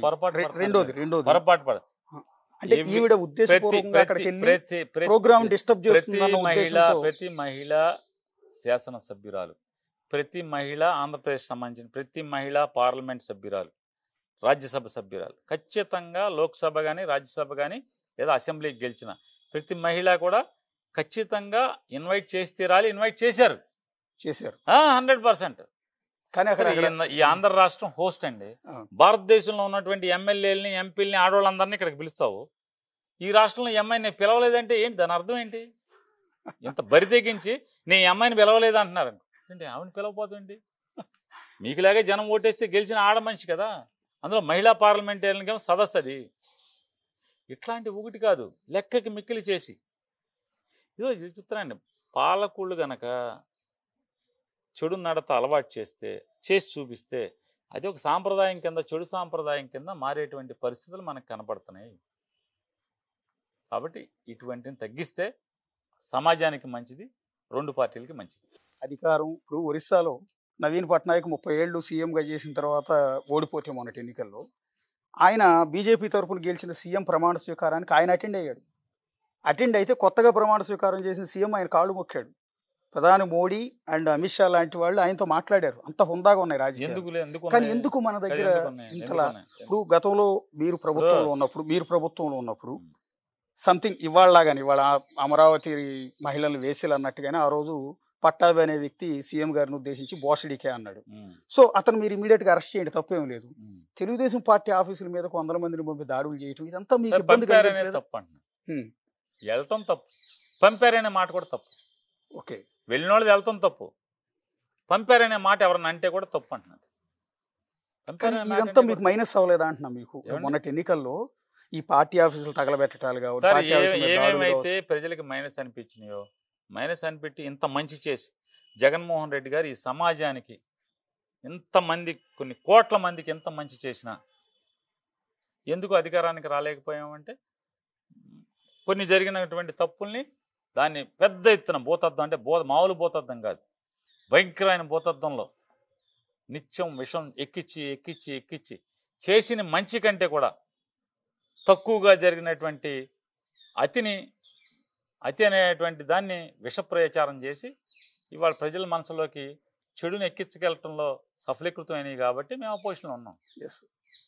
లేకపోతే ఈ రాష్ట్రానికి ఎంత మేలు చేసి సంవత్సరం తిరగకముందే అసలు వాళ్ళ ప్రజలందరూ ఎందుకు తిరగబడుతున్నారు, జగన్ వెనకాల ఏళ్ళ మేరకు ఎందుకు పడుతున్నారు నిజంగా చెప్పండి. చంద్రబాబు నాయుడు గారు ముఖ్యమంత్రిగా ఉండి 164 175లో 164 సీట్లు గెలిచి లేచి వెళ్ళిపోబాకండి కూర్చోండి అని బతిమాలుకునే పరిస్థితి కర్మ అయింది. అయితే బాబు నన్ను చంపేబాకండ్రా బాబు, నా ఏళ్ళు పీకబాకండ్రా, నా చెయ్యి ఇరిగిపోద్దురా బాబు అని చెప్పి దండం పెట్టుకోవాల్సిన పరిస్థితి. ఎందుకు అంటే మనం పొరపాటున ఈ తప్పుడు ప్రచారాలు నమ్మి మనకు మేలు చేసిన వాడిని మనం వదులుకున్నామే అనేటువంటి లోపల ఆవేదన బాధ మళ్ళీ మనం అది ప్రేమగా కన్వర్ట్ అయ్యి వాళ్ళు కనపడుతుంది. మాకే ఆశ్చర్యం, ఏంటి జగన్ వెనకాల అసలు ఈ పిచ్చి జనం ఇంత అసలు ఆదరణ ఏంటి, సినిమా యాక్టర్ కంటే కూడా ఏళ్ళ మేరకు ఎందుకు పడుతున్నారు, అంత ప్రేమ ఎందుకు వచ్చింది విశ్లేషణ చేసుకుంటే ఇదే. సంవత్సరం క్రితం సంవత్సరం నిండకుండానే 164 సీట్లు అంటే 11 సీట్లు తక్కువతో మొత్తం 175 సీట్లు అన్ని దాదాపుగా గెలిచినాడు. జనం వెళ్ళిపోతుంటే కూర్చొని అతను బతిమాలుకుంటుంటే ఇతనేమో అరే బాబు నన్ను వదిలేండిరా, పిసికేబాకండ్రా, చంపేబాకండ్రా అనే దండం పెట్టే స్థితికి ప్రేమిస్తున్నారంటే, ఇంత రాక్షస ప్రేమ చూపిస్తున్నారంటే అరే మేము అనవసరంగా అటు ఓటేసామనే ఆలోచన ప్రజల్లోకి వచ్చి అది ప్రేమగా ఇటు మారింది. కాబట్టి వాళ్ళు మనకి కనపడుతున్నటువంటి ఈ ప్రజా ఆకర్షణ జగన్మోహన్ రెడ్డి గారి జనం ప్రజలు పరిగెడుతుంటే నాడు ఎన్టీ రామారావు వెనకాల చూసాం 1983కు ముందు, 82 83కు మధ్యలో ఆ సీఎం అయ్యేంత వరకు ఎన్టీ రామారావు వెనకాల పరుగులు ఎడతాం చూసాం. ఇవాళ జగన్ వెనకాల పరుగులు ఎడుతున్నారు. అంటే ఈ జిల్లా వాస్తవుడిగా పార్టీలో ముఖ్యమైన నేతగా మంత్రిగా కూడా పనిచేస్తున్నారు మీరు. సో మిమ్మల్ని ఒక సూటిగా అడుగుతున్నాను, మీ ఎన్నికల్లో ఓటమికి ఇక్కడ నుంచి రాజధానిని తరలించి 3 రాజధానుల ప్రతిపాదన తీసుకొచ్చి ఇది కేవలం శాసన రాజధాని మాత్రమే అని చెప్పి రాజధాని అమరావతిలో నిర్మాణాలు మొత్తం కూడా ఆపివేసి ఇది ఒక శాపంలాగా మారింది కదా మీకు. నేను దాన్ని ఏమనుకోవట్లేదు. ఒక్క రాజధాని అంశంతో వైఎస్ఆర్ కాంగ్రెస్ పార్టీ ప్రభుత్వం కోల్పోయాం లేదు, ఓటమికి కారణాలు ఇది కూడా ఒక పెద్ద కారణం కదా. ఓళ్ళని కారణాలు ఉంటాయి సార్, ఒక్కొక్కడికి ఒక్కొక్క కారణం, ఒక్కొక్క మనిషి ఆలోచనకి ఒక్కొక్క కారణం ఉంటుంది. అన్నిటికంటే ప్రధానమైనటువంటి కారణం ఈ విష ప్రచారం. ఈ విష ప్రచారంతోనే జగన్మోహన్ రెడ్డి గారి ప్రభుత్వం అధికారాన్ని కోల్పోయింది అనేది నేను నమ్మేటువంటి విషయం. ఇప్పుడు 3 రాజధానులు ఇంకా అదే స్టాండ్ మీద ఉన్నారా, వెనక్కి తీసుకున్నారా? ఆయన మొన్న కూడా చెప్పాడు కదా, ఇది ఎప్పటికీ అవదు చంద్రబాబు నాయుడు గారు, ఎందుకు జనం సొమ్ము పాడు చేస్తావు, మళ్ళీ ఇంకో 44,000 ఎకరాలు ఎందుకు అంటావు, ఆల్రెడీ గన్నవరంలో ఎయిర్పోర్ట్ ఉంది, ఇంటర్నేషనల్ ఎయిర్పోర్టు, నేను నిర్మాణం చేసిన అవుటర్ రింగ్ రోడ్ ఉంది, విజయవాడ నుంచి వెస్టర్న్ బైపాస్ ఉంది, ఆ బైపాస్ సరాసరి రాజధాని మధ్యలోంచి వెళ్తుంది. ఇప్పుడున్న అమరావతి మధ్యలోంచి ఆ వెస్టర్న్ బైపాస్ వెళ్తుంది. టోల్గేట్ కాజా టోల్గేట్ దగ్గర నుంచి గన్నవరం ఎయిర్పోర్ట్ దాకా బైపాస్ ఉంది కదా, దాన్ని ఓపెన్ చేసేసి దాన్ని ఎయిర్పోర్ట్కి వెళ్తాక వాడుకో, ఎక్స్ప్రెస్ హైవే కింద. మళ్ళీ ఎయిర్పోర్ట్ ఎందుకు, మళ్ళీ 44,000 ఎకరాలు తీసుకోవడం ఎందుకు? ఇప్పటికే నువ్వు 50,000 కోట్లు ఈ రాష్ట్రాన్ని అప్పు తెచ్చి 50,000 కోట్ల పైచీలకు అక్కడ పెడుతున్నానంటే రాష్ట్రం అల్లాడిపోతుంది, అతలాకుతలం అయిపోతుంది. ఎవరికి తాగుతా గుక్కడి మంచినీళ్ళ కోసం పైప్ లైన్ వేయటానికి డబ్బులు కూడా ఉన్న పరిస్థితి అయిపోయింది ఈ రాష్ట్రంలో. ఇవాళ 154,000 కోట్ల రూపాయలు కిందట మంగళవారం వరకు తెచ్చావు, 2 మంగళవారాల క్రితం వరకు. అంటే ఈ 154,000 కోట్లు ఏమైపోయింది? ఈ రాష్ట్రానికి వచ్చినటువంటి సాలీనా 140,000 కోట్ల రూపాయలు డెవల్యూషన్ ఆఫ్ ఫండ్స్ కానీ, సెంట్రల్ నుంచి వచ్చినట్టు కానీ, లేకపోతే ఇక్కడ రెవెన్యూ కానీ, అంటే అన్ని డైరెక్ట్ రెవెన్యూస్ కానీ అన్నీ ఏమైపోయినాయి? మొత్తం పోయినాయి కదా, అంటే ఆవిరైపోయినట్టు కనపడుతుంది కదా. అంటే ఇక ఇటువంటిది ఎప్పటికవుతుంది? రాష్ట్రమే రాజధాని నిర్మాణం చేయాలంటే ఎప్పటికవుతుంది? ఇది ఒక్కసారిగా నిర్మాణం చేయడం అవడం వల్ల కాదు. దాని బదులు ఇంత ఎందుగా కృష్ణా గుంటూరు మధ్యలో ఒక 500 ఎకరాలు ఎక్కడో అక్కడ పోలీసు డీజీపీ ఆఫీస్లోనే ఎక్కడో అది 350-400 ఎకరాలు ఉంది, అక్కడ అసెంబ్లీ సెక్రటరియట్ కట్టేసి మిగతా జోనింగ్ చేసి వదిలేస్తే ప్రజలే నిర్మాణం చేసుకుంటారు రాజధాని అనేది జగన్మోహన్ రెడ్డి గారి ఆలోచన. అంటే 3 రాజధానుల స్టాండ్ నుంచి సింగిల్ రాజధాని అమరావతికే కట్టుబడి ఉన్నట్టుగా అనుకోవచ్చు ఈ మాట్లాడదాం. ఇక ప్రజలు దాన్ని రిసీవ్ చేసుకున్నప్పుడు ఎందుకనేది ఇక ఏ నాయకుడికైనా మీరు ఒక ప్రతిపాదనతో వచ్చారండి, దాన్ని ప్రజలు రిసీవ్ చేసుకోలేదు. రెండోది ఇప్పటికే రేపు అంతక్రితం ఒక 5,000 కోట్లు ఖర్చు పెట్టాడు, ఇప్పుడు మళ్ళీ ఇంకొక 50,000 కోట్లు ఖర్చు పెట్టేస్తానంటున్నాడు. ఇదంతా ప్రజల సొమ్మే కదా. కాబట్టి దీన్ని జగన్మోహన్ రెడ్డి గారి వాదన ఏంటంటే, ఇట్లా సంవత్సరం 50 అంటే, లేకపోతే 5 ఏళ్ళకి ఒకసారి 1,00,000 కోట్లు ఖర్చు పెడితే రాష్ట్రం అంతా నాశనం చేసి మొత్తం పబ్లిక్ డబ్బుతో రాజధాని నిర్మాణం చేయడం ఎవరి వల్ల కాదు, ఏ దేశంలో కూడా అవదరా బాబు. జోనింగ్ చేసి వదిలేస్తే ప్రజలే దాన్ని నిర్మాణం చేసుకోవాలి, డెవలప్ చేసుకోవాలి. మనం ఒక గుంటూరుకి విజయవాడకి మధ్యలో ఓ 300-500 ఎకరాల్లో చూసి సచివాలయం దీన్ని అసెంబ్లీని కట్టేసుకుంటే పక్కాగా సరిపోద్ది కదా అనేది మొన్న కూడా చెప్పారు ప్రెస్ మీట్లో. అంటే అమరావతి రాజధానికి ఇక వెనక్కి వచ్చినట్టే వైఎస్ఆర్ కాంగ్రెస్ పార్టీ స్టాండ్, అమరావతి రాజధాని. ప్రజలే దాన్ని స్వీకరించినప్పుడు, ప్రజల డబ్బులు అనాలోచితంగా ఒక 50,000 కోట్లు ఇప్పటికే అప్పులు చేసి అక్కడ పెట్టేస్తున్నప్పుడు ఇంకా మళ్ళీ ఇదంతా ఏంది? అంటే రేపు మళ్ళీ వైఎస్ఆర్ కాంగ్రెస్ పార్టీ అధికారంలోకి వస్తే అమరావతి రాజధాని కంటిన్యూ చేస్తారా అని నేను సూటిగా అడుగుతున్నా. జగన్మోహన్ రెడ్డి గారు విచక్షణ కలిగినోడే కానీ విచక్షణ లేనటువంటి రాజకీయ నాయకుడు ఏం కాదు. కాకపోతే లెక్కలు ఉంటాయి. అతను సక్సెస్ఫుల్ బిజినెస్ పర్సన్. డబ్బు లెక్కలు చంద్రబాబు కంటే కూడా పర్ఫెక్ట్గా చేయగలడు అతను. ఇంత డబ్బు ఇక్కడ పెట్టి రాష్ట్రాన్ని నాశనం చేయడం కరెక్ట్ కాదు. అందుకోసం అని చెప్పని తక్కువ డబ్బులతో అక్కడ క్యాపిటల్ నిర్మాణం చేసేస్తే అసెంబ్లీ అట్లా ఉంది కాబట్టి దీన్నే కంటిన్యూ చేద్దాం.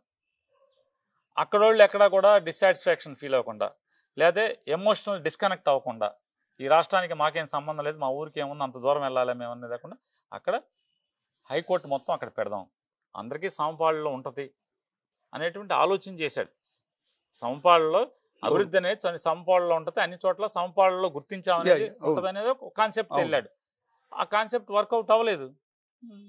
ఇప్పుడు ఒక 50,000 కోట్లు ఖర్చు పెట్టేస్తున్నాడు. ఇప్పుడు అంతకేతం ఒక 5,000 కోట్లు ఖర్చు పెట్టాడు.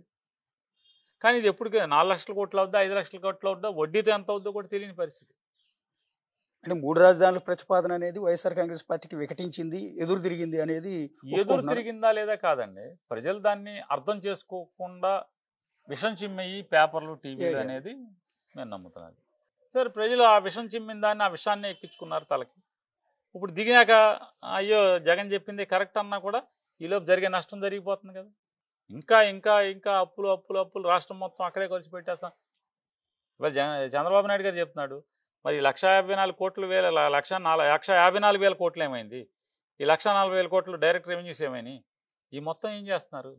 నిన్న మొన్న ఆయన పయ్యావుల కేశవ్ గారు అంటాడు జీతాలకే డబ్బులు లేవు మా దగ్గర అని చెప్తాడు. మరి జగన్మోహన్ రెడ్డి గారు ఉన్నప్పుడు ఇదే చెప్పాడు కదా, అరే బాబు జీతాలకే డబ్బులు లేని పరిస్థితి వచ్చేస్తే రాబోయే రోజుల్లో ఇక నేను ఇవ్వలేను, నాకు తెలియక ఈ ఖజానా బొక్కలు చూసుకోక నాకు తెలియక కరెక్ట్ పిక్చర్ రాక ఐఆర్ మీకు 21% అని అనౌన్స్ చేశాను, 27%. నేను ఇప్పుడు అంత చేయలేను, కలిసి మనం దాన్ని అలా కాదు చర్చించుకుందాం, నా మాటేనండి, సిపిఎస్ రద్దని నేను చెప్పాను.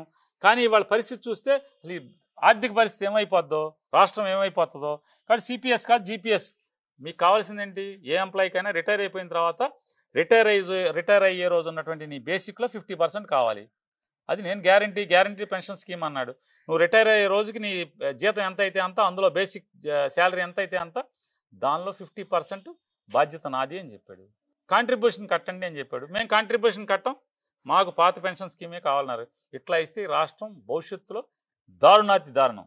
రాష్ట్ర రెవెన్యూయే కాదు, అప్పులు తెచ్చింది కూడా జీతాలకి మాత్రమే సరిపోటానికి కూడా కష్టంగా ఉంటుందని చెప్తే ఎంప్లాయీస్ అందరినీ భుజాన్ని వేసుకున్నారు కదా, రెచ్చగొట్టారు కదా, వాళ్ళ కింద సెగబెట్టి పొయ్యి పెట్టి రెచ్చగొట్టారు కదా.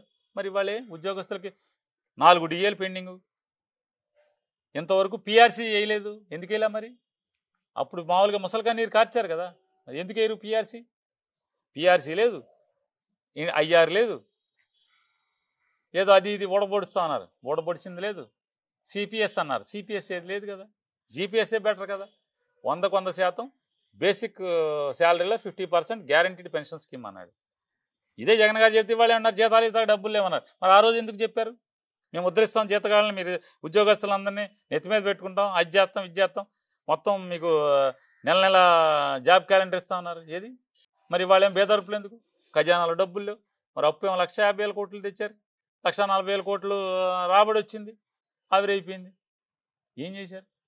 మీకు ఇంకో గమ్మత్తు, పవన్ కళ్యాణ్ గారు Guinness book of world record వెళ్ళి పల్లె పండగ అని చెప్పి ఒకటి పెట్టాడు. ఏది రొటీన్లో వచ్చేదే సెంట్రల్ గవర్నమెంట్ నుంచి ఎన్ఆర్జీఎస్ కింద మెటీరియల్ కాంపోనెంట్ కింద ఇచ్చే రోడ్లు మా గవర్నమెంట్ మేము కూడా ఇచ్చాం. నా నియోజకవర్గంలో 160 కోట్ల రూపాయలు శాంక్షన్ చేశాను. దాంట్లో 60 కోట్లు 70 కోట్ల గ్రౌండ్ అయింది. మా దగ్గర అయినాయి బిల్స్ ఇచ్చినాయి 70 కోట్లు, అంటే బిల్స్ వస్తున్నాయి అనుకున్నది 70 కోట్లు వరకు గ్రౌండ్ అయింది. 60 కోట్లు 70 కోట్లు. నువ్వు ఇచ్చిందంతా 24 కోట్లు కాన్స్టిట్యున్సీకి ఇచ్చావు. వారం వారం పేమెంట్ అన్నారు. 3 వారాలు ముచ్చటగా 3 వారాలు పడింది అవుట్. గ్రామ స్వరాజ్యం బొంగు భషణం ఇవన్నీ చాలా చెప్పాడు పవన్ కళ్యాణ్ గారు. ఓజీవో ఇచ్చాడు. ఇది ఆగస్టు 15 సంబరాలు చేయండి అని. ఏంటంటే జనరల్ ఫండ్లోకి నువ్వు ఇచ్చేదండి పర్మిషన్ జనరల్ ఫండ్లోకి ఓజీవో.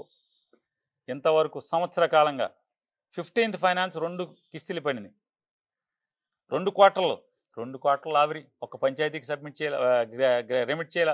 ఆ అకౌంట్ ఏంది? జగన్మోహన్ రెడ్డి గారు ఉండగా ప్రతి పంచాయతీకి ప్రతి మండలానికి ప్రతి జిల్లా పరిషత్కి డైరెక్ట్ అకౌంట్స్ ఇచ్చారు. సెంట్రల్ గవర్నమెంట్ డబ్బులు పడంగానే దాంట్లో ఈటాక్ అన్నట్టుగా 2 క్వార్టర్లు. ఒక క్వార్టర్ 1600 కోట్లు చిల్లర, ఒక క్వార్టర్లో 1100 కోట్లు చిల్లర. 2 దగ్గర 2800 కోట్లు ఆవిరి వాడేశారు డైవర్షను. మరి పంచాయతీలకి గ్రామ స్వరాజ్యం అన్నారు, గాంధీ గారు కళ్ళు అన్నారు, 100 మీటింగ్లు చెప్పాడు పవన్ కళ్యాణ్ పంచాయతీరాజ్ శాఖ మంత్రి. ఏడు పంచాయతీలు గ్రాంట్లు జనరల్ ఫండ్ కూడా వాడేశారు. 15th ఫైనాన్స్ వాడారు సెంట్రల్ గవర్నమెంట్ నుంచి. ఆ అకౌంట్లో ఉన్నటువంటి పంచాయతీల్లో ఉన్నటువంటి జనరల్ ఫండ్ అకౌంట్ కూడా సీజ్ చేశారు. సంవత్సరం నుంచి ఒక్క బిల్ అప్లోడ్ చేయడానికి కూడా లేదు. పంచాయతీ జనరల్ ఫండ్ సున్నం బ్లీచింగ్ కొన్నా కూడా అప్లోడ్ చేయడానికి లేదు. దారుణాతి దారుణంగా పంచాయతీరాజ్ వ్యవస్థ నిర్వీర్యం అయిపోయింది. సచివాలయ వ్యవస్థ అని చెప్పన్నారు. ఇవాళ వాళ్ళకి సర్వే చేసినోడే సచివాలయ వ్యవస్థ అద్భుతం అని టీడీపీ వాళ్ళే చెప్తున్నారని చెప్తున్నాడు. వీళ్ళు 150తో గెలిచారు 160తో గెలిచారని చెప్పిన ఆయనే ఇప్పుడు సర్వే చేసి టీడీపీ వాళ్ళే 68% మంది సచివాలయ వ్యవస్థ అద్భుతం అని చెప్పారన్నారు. వీళ్ళు సచివాలయ వ్యవస్థ దండగన్నారు. ఇవాళ జగన్ చేసినవి కరెక్ట్ అని ప్రజలు కూడా భావిస్తున్నారు. జగన్ పరిపాలనే బాగుంది, వీళ్ళని అనవసరంగా గెలుచుకోమని ఇప్పటికే ప్రజలు భావిస్తున్నారు. కాబట్టి ఖచ్చితంగా ముందుంది వీళ్ళందరికీ ముసళ్ళ పండగ కూటమి ప్రభుత్వానికి అనేది నాకు కనపడేది. అంటే మీరు పవన్ కళ్యాణ్ ప్రస్తావన తెచ్చారు కాబట్టి అడుగుతూ ఉన్నాను. ప్రస్తుతానికి పొత్తులో ఉన్నారు వాళ్ళు. సరే, మొన్న గెలుపులో ఆయన పాత్ర ఎంత ఉంది ఏంటనేది మీకు తెలుసు, అందరికీ తెలుసు. వచ్చే ఎన్నికలకి మళ్ళీ సేమ్ టీం కలిసి ఎన్నికలకు వెళ్ళే అవకాశం ఉందనుకుంటున్నారా?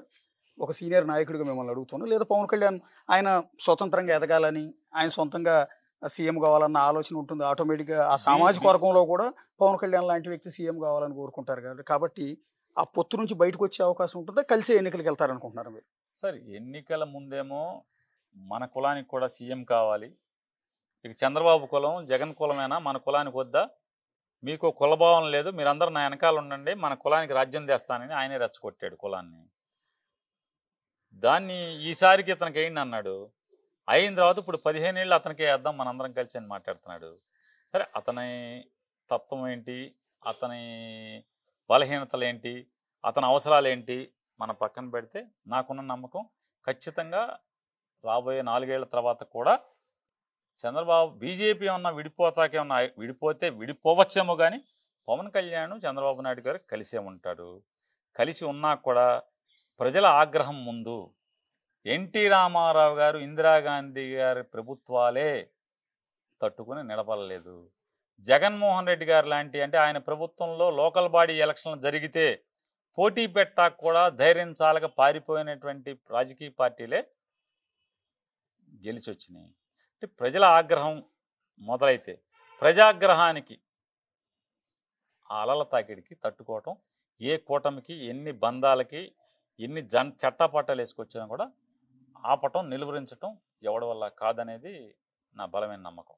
అంటే ఓటమి కారణాల మీద ఈ సంవత్సర కాలంలో పోస్ట్ మార్టం చేసుకున్నారండి పార్టీ? ఓటమి కారణాల మీద ఏమవి ఉంటాయో విశ్లేషణ చేసుకున్నారు. దానిలో ఏమేమి ఉంటాయో ఆయన మనం ఎక్కడెక్కడ లోపాలు జరిగినాయో అన్నీ చూసుకున్నారు. దాన్ని సరి చేసుకుంటానే వెళ్తున్నారు.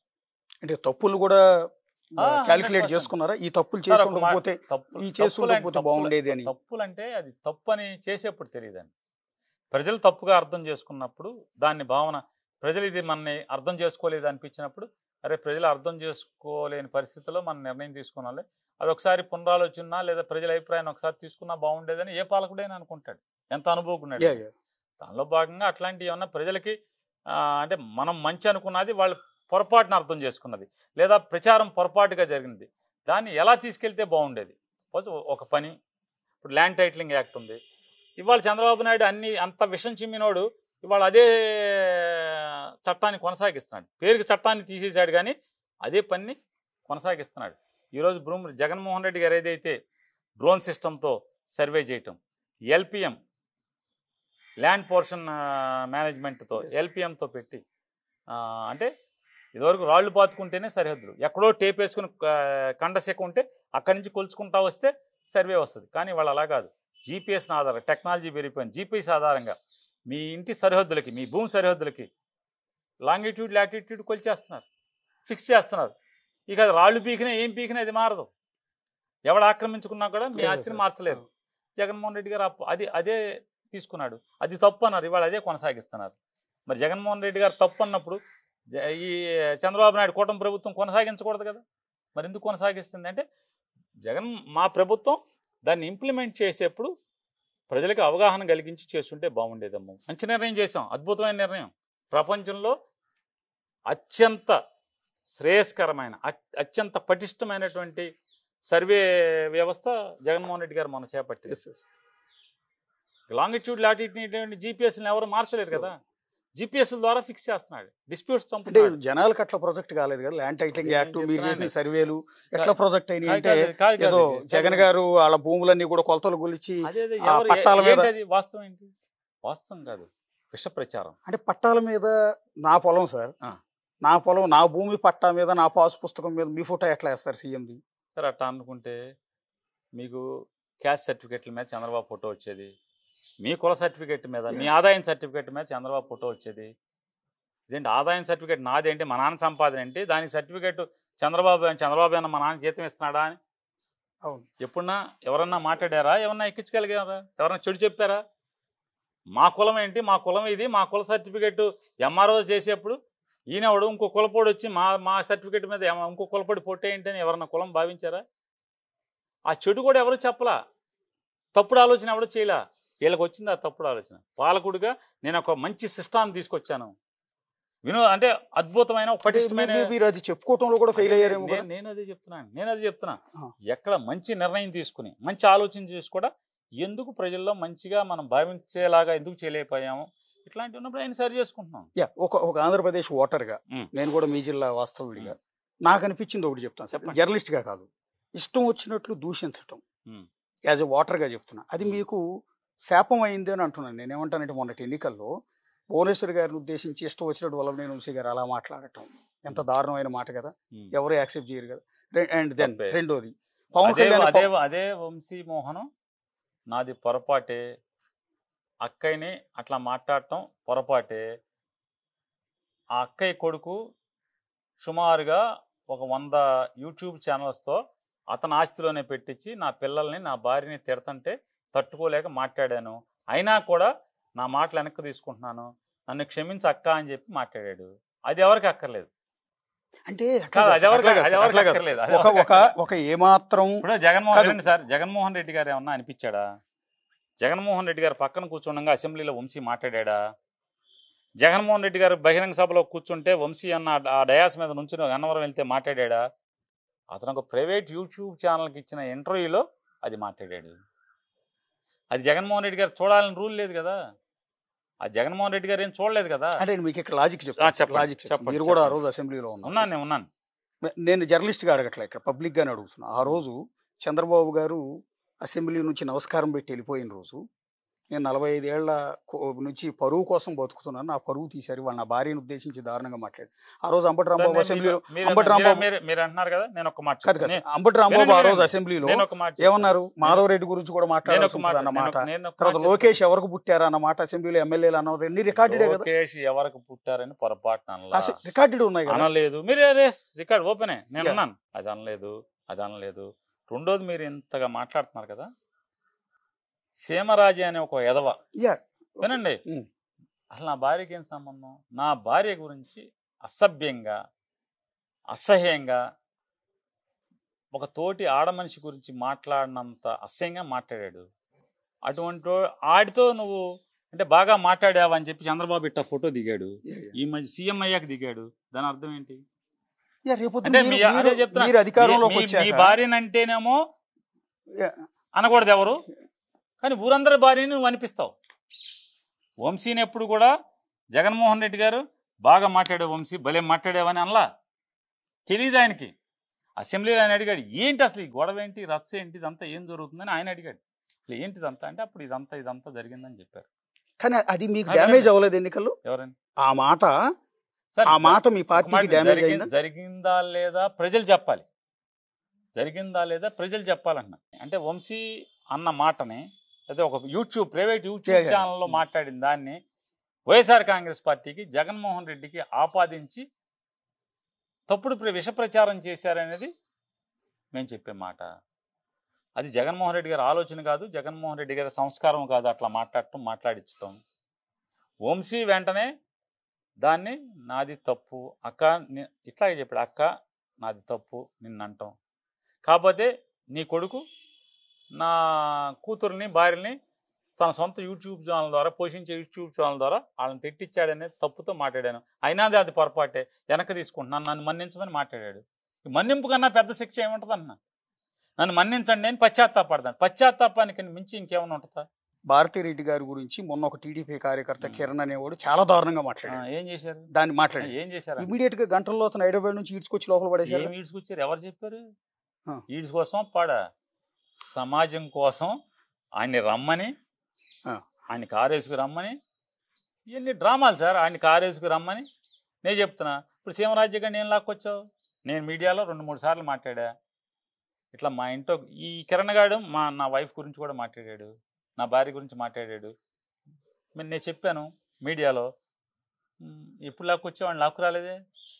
అంటే మీకు డ్యామేజ్ అయిపోతుంది అనుకుని భారతిరెడ్డి గారిది మాట్లాడితే డ్యామేజ్ అవుతుంది కాబట్టి రాజకీయ ఎత్తుగడ తప్పితే సంస్కారం కాదు. సంస్కారం అయితే నేను కంప్లైంట్ చేసినప్పుడే మీరు కంట్రోల్ చేస్తారు కదా.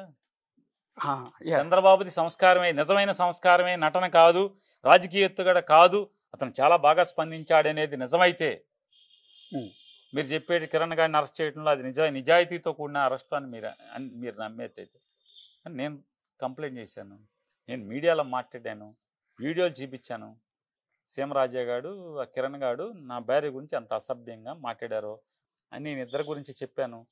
ఏం చేసావు? ఈ రోజుకి ఆడి మీద భుజం మీద ఫోటో వేసి దిగావు తప్పితే సీమరాజు గురించి అంటే జగన్మోహన్ రెడ్డి గారి భార్యని అనేప్పటికీ విపరీతమైన అంటే బాహుళ్యంలోకి విపరీతంగా చొచ్చుకుపోయి నీకు నష్టం జరుగుతుంది అనేటువంటి ఎత్తుగడతో ఆయన్ని తీసుకురావడం తప్పితే, నీకు నిజంగా సంస్కారం ఉంటే నా భార్య గురించి వాళ్ళిద్దరూ మాట్లాడినప్పుడు ఈ రోజుకి నువ్వు భుజం మీద ఫోటోలు వేసి దిగుతున్నావు తప్పితే ఏం చర్యలు తీసుకున్నావు అని చెప్పి. లాగా జగన్మోహన్ రెడ్డికి నటించడం చేత కాదు, ఆయన వంశీతో తిట్టించి మళ్ళీ డ్రామా ఆడటం అతనికి చేత అయితే, నిజంగా చంద్రబాబు లాగా డ్రామా ఆడటమే నిజమైతే వంశీని దమా 4 బాది రైట్ రాసుకెళ్ళి అని చెప్పి ఇట్లాగే డ్రామా చేసేవాడు ఏదో కంట్రోల్ చేస్తుంటే బాగుండేది కదా. ఏం చెప్పాడు చెప్పాడు వంశీ అది మాట్లాడతాం తప్పు, అతను వెనక్కి తీసుకోమని ఆయనే చెప్పాడు జగన్ గారే. చెప్పకపోతే వంశీ వెనక్కి తీసుకుంటాడా? చివరిగా ఒక్క మాట అండి, అంటే బేసిక్గా ఇప్పుడు రెడ్ బుక్ని చూస్తే మొత్తం వైసీపీ నాయకులందరికీ కూడా కొంతమందికి ఏమో గుండె జబ్బులు వస్తున్నాయి, ఆపరేషన్ చేయించుకుంటున్నారు, ఇంకొంతమంది ఏమో పారిపోతున్నారు, ఇంకొంతమంది ఏమో వణుకు పుడుతోంది అని లోకేష్ గారు పదే అంటూ ఉన్నారు. నిజమేనా అది?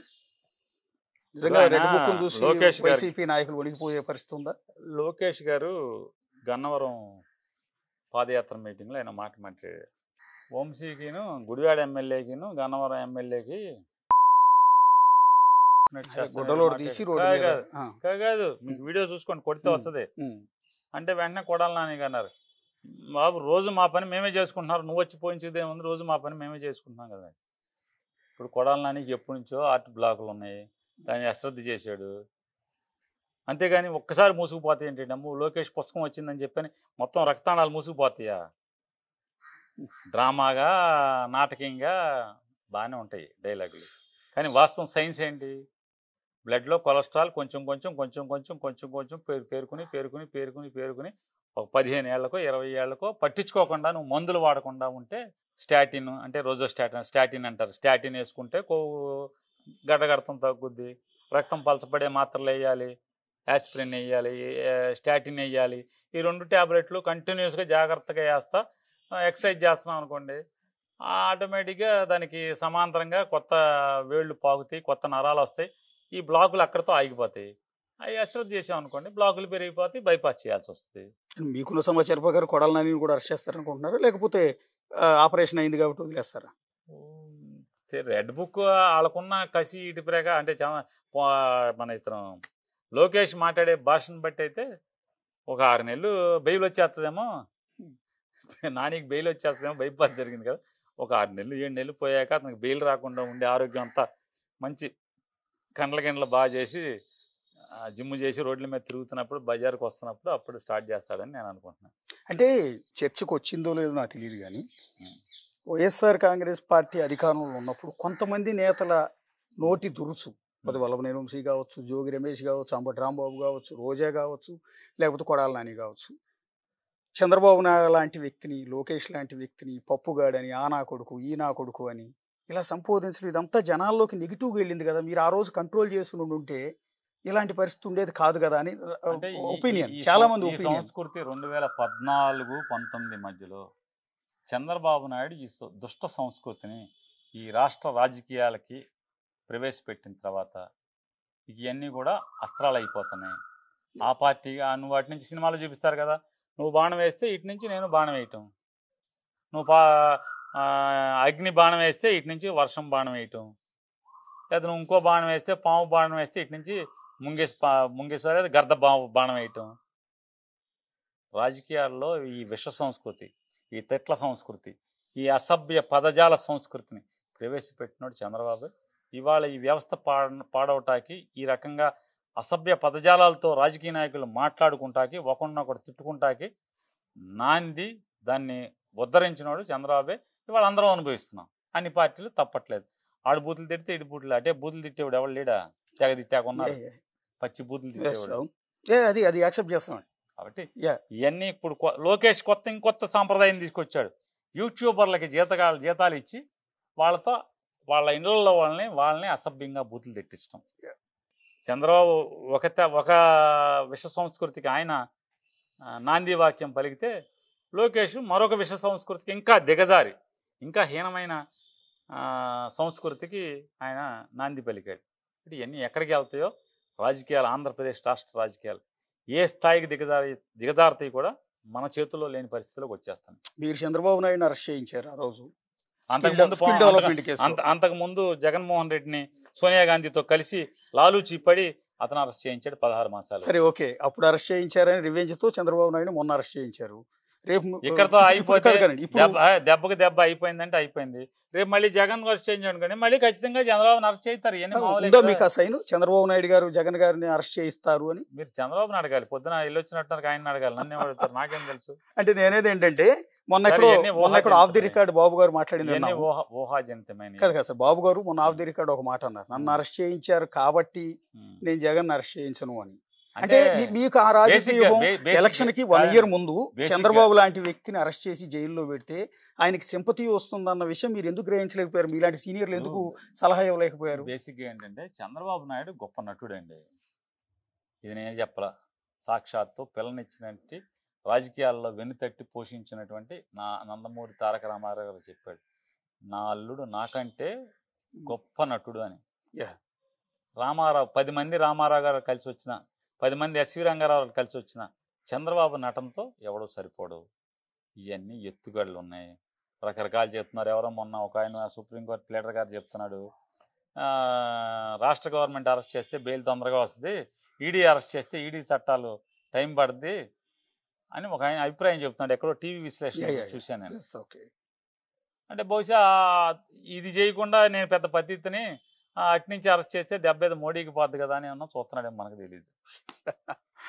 ఎంత డ్రామానే, ఎంత పెద్ద నటుడు ఆయన. థ్యాంక్ యూ నాని గారు. ఇది మాజీ మంత్రి పేరు నాని గారితో బిగ్ ఇంటర్వ్యూ. చూస్తూనే ఉండండి బిగ్ టీవీ.